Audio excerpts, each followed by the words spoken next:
Hello everyone! Today we are going to do a Japanese fairy tale named Taro's Reward written by Mrs. Kate James. So let's read it. A young woodcutter named Taro lived with his mother and father on a lonely hillside. All day long he chopped wood in the forest. Though he worked very hard, he earned very little money. This made him sad, for he was a thoughtful son and wanted to give his old parents everything they needed. One evening, when Taro and his parents were sitting in a corner of their hut, a strong wind began to blow. It whistled through the cracks of the hut and everyone felt very cold. Suddenly, Taro's father said, "I wish I had a cup of sake. It would warm me and do my old heart good." This made Taro sadder than ever, for the heartwarming drink called sake was very expensive. "How do I earn more money?" he asked himself. "How do I get a little sake for my poor old father?" He decided to work harder than before. Next morning, Taro jumped out of bed earlier than usual and made his way to the forest. He chopped and cut as the sun climbed, and soon he was so warm that he had to take off his jacket. His mouth was dry and his face was wet with sweat. My poor old father, he thought, if only he was as warm as I.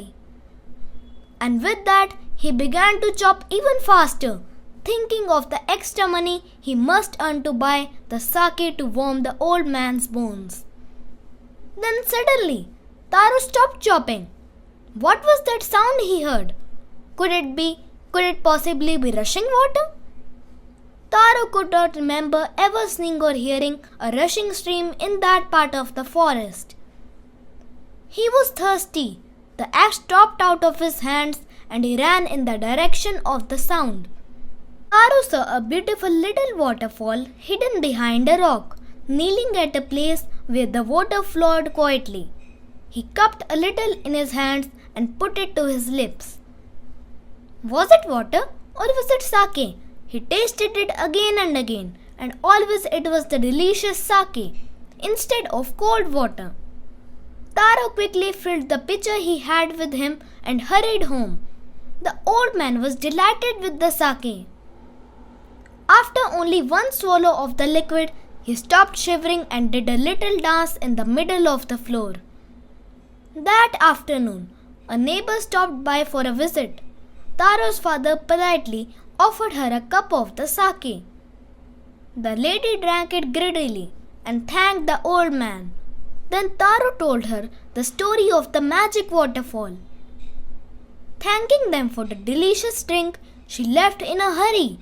By nightfall, she had spread the story throughout the whole village.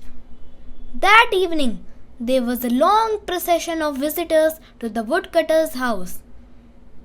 Each man heard the story of the waterfall and took a sip of the sake. In less than an hour, the pitcher was empty. Next morning, Taro started for work even earlier than the morning before. He carried with him the largest pitcher he owned, for he intended first of all to go to the waterfall. When he reached it, he found to his great surprise all his neighbors there. They were carrying pitchers, jars, buckets, anything they could find to hold the magic sake. Then one villager knelt and held his mouth under the waterfall to drink. He drank again and again and then shouted angrily, "Water! Nothing but water!" Others also tried, but there was no sake, only cold water. "We have been tricked!" shouted the villagers. "Where is Taro? Let us drown him in this waterfall." But Taro had been wise enough to slip behind a rock when he saw how things were going. He was nowhere to be found.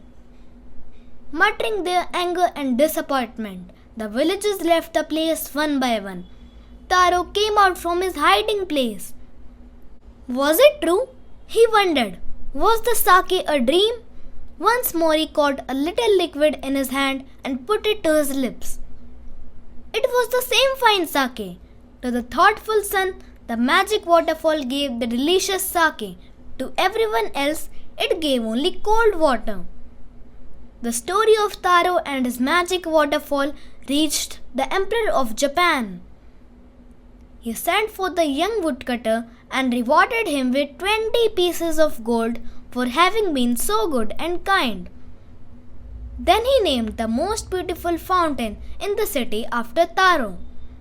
This, said the emperor, was to encourage all children to honor and obey their parents. Thank you.